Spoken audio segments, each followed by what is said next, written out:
한스의 요한복음입니다. 자, 27번째 시간인데, 자, 이제 보게 된 장님과 바리새인들 이야기인데요. 자, 제목이 아직은 보이지 않는가 이렇게 이야기를 하고 있는데, 자, 한번 자, 본문 또 뭐라고 기록했는지 한번 볼게요. 네. 자, 여기 시죠. 하나님께서는 그분의 말씀 언약 안에서 선제적으로 자신을 계시하심으로 자신을 나타내시고 보여주신다. 그러나 빛이 왔으되 어둠의 문이 닫혀 있기에 인간 자신의 능력으로는 하나님의 나타내심을 결코 알 수가 없다. 먼지 덩어리였던 아담에게 하나님께서 그의 생기를 불어넣었으니 살아있는 존재가 되어 하나님과 교제하게 되었다. 죄로 죽었던 사람에게는 하나님 은혜의 생기가 믿음으로 들어와야 산 존재가 되는 것이다. 자, 이제 존재에 대해서 이야기를 합니다. 창조주 하나님께서는 창세전 영원부터 새하늘과 새 땅의 영원까지 그분의 인격과 능력이 변치 않으시는 분이시다. 요한복음 9장에 등장하는 날 때부터 맹인이었던 한 사람은 이 창조주 하나님이 보내신 그의 아들 예수님을 만났고, 주 예수님께서는 이 사람을 보시고 땅에 침을 뱉어 진흙을 이기신 후 그 진흙을 눈에 바르시고 실로암 못에 가서 씻으라고 명하셨다. 이 명령은 죄로 인해 파손된 인간 존재를 다시 빚어 새로운 창조의 생기를 불어넣으시는 창조주 하나님의 손길과 같은 것이었다. 지난 시간에도 이야기했죠. 여기도 여기 뭡니까 먼지 벌써 이제 우리 한서가 이게 글 쓰는 기법이 있는데요. 먼지 덩어리인 아담에게 생기를 불어 넣은 것처럼 여기 어제 지난 시간에 이야기한 것처럼 이 사람이 그 눈이 멀어서 진짜 근데 사람 자체가 아담이에요. 흙이에요. 그 흙에 또 흙을 발랐는데 이 흙은 뭐가 들어갔다? 예수님의 입에 생기가 들어간 거죠. 침이 들어갔다라는 거, 생기가 들어갔다. 자, 그래서 이제 말씀을 이게 약속을 이루었는지 보고 있는데, 자, 그래서 뭐랬어요? 어디까지 읽었어요? 놀라운 일은 예수님께서 이 치유를 안식일에 행하셨다는 것인데, 본래 안식일은 창조 사역을 마치신 하나님께서 안식하시며 그날을 복주시고 거룩하게 하시고 온전함과 평화를 축복하는 날이었다. 그러나 죄가 세상에 들어온 후 질병과 고통, 불완전함이 온 인류를 덮쳤고 안식일의 참된 의미마저 율법의 껍데기에 갇히고 말았다. 그런데 예수님께서는 그 안식일에 그 모든 굴레로부터 한 사람의 생명을 회복시킨 것이다. 이는 주님이 바로 안식일의 주인이시며 죄로 깨어진 창조 세계에 참된 안식과 온전한 샬롬을 가져오시는 메시아임을 몸소 선포하신 사건이라 할 수 있다. 단순히 질병을 고치신 것이 아니라 죄의 저주로부터의 재창조와 온전한 해방을 베푸신 것이었다. 자, 흙으로 어떻게 해요?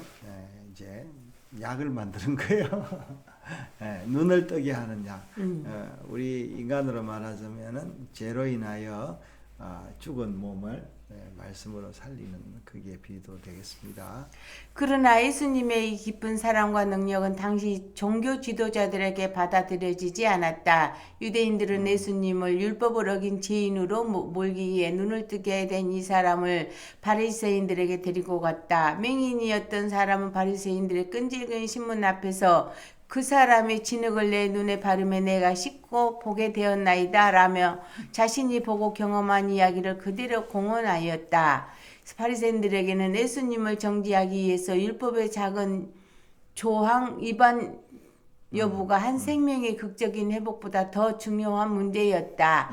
안식일 노동 금지라는 문자적 율법에 갇혀 율법의 참된 정신의 생명 구원과 사랑을 깨닫지 못하는 영적 맹목적 속에 있었던 것이다. 하지만 이들의 패역함 속에서 역설적으로 치유받는 이 사람의 영적인 눈은 더욱 밝아지기 시작했는데, 처음에는 예수님을 한 사람이라고만 부르던 그는 거듭된 신문과 바리새인들의 비난 속에서 예수님을 선지자라고 고백하기에 이르게 되었다.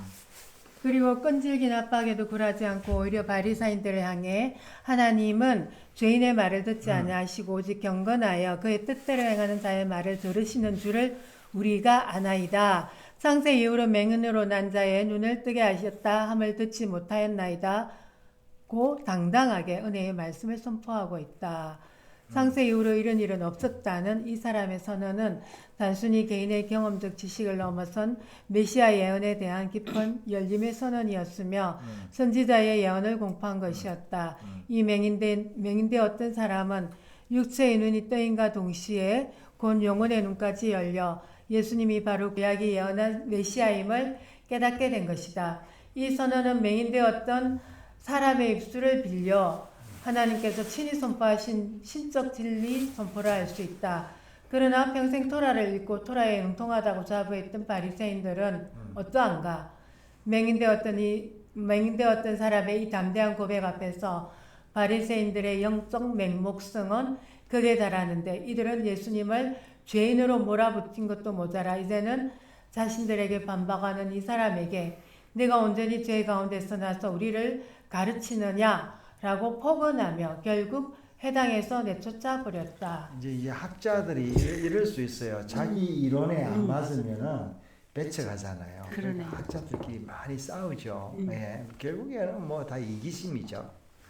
창조주 하나님의 계시적 나타나심은 온 우주의 영혼 속에서 충만하시다. 맹인이었던 사람에게도 유대인들과 바리새인들에게도 동일한 시간과 공간에 하나님이신 예수 그리스도께서 나타나셨다. 그러나 눈이 열려져야만 예수 그리스도의 나타나심을 보고 믿을 수 있다. 열린 자들은 예수님을 구세주로 다친 자들은 예수님을 저주한 자로 보여지는 것이다. 오늘의 성도인 우리들의 눈에는 예수님의 침에 번복된 영적인 진흙이 은혜로 달라졌다. 그리고 하나님께로부터 보냄받으신 실로암 예수님의 샘물에 씻음 바 되어 눈이 열려져 예수 그리스도가 보여졌고 알게 되었고 믿어져 믿고 있다. 그러나 아직 믿지 않는 사람들은 어떻게 힐문하며 비난할 수가 있겠는가? 삼위 하나님, 저들에게도 하나님의 생기를 불어넣으셔서 예수 그리스도를 보고 믿게 하옵소서. 이것이 우리의 전도요 기도가 아니겠는가? 자, 우리 한석께서 아직 보이지 않는가 이랬는데, 자, 우리 말씀을 이제 읽고도 우리 아직 보지 못하는 사람들을 위한 게 아닌가. 사실은 우리가 본다고 한들 얼마나 볼 수 있겠습니까? 늘 말씀에 의지해서 말씀이 보는 그것이 이제 바로 보는 거죠. 그래서 우리가 이제 날마다 우리 자신을 부인하고 주님을 따라가는 게 아닌가 싶습니다. 자, 오늘도 저희도 이 맹인되었던 우리 본다고 하는 우리가 진정으로 하나님을 보고 있는지 한번 생각하는 그런 시간이 되었습니다.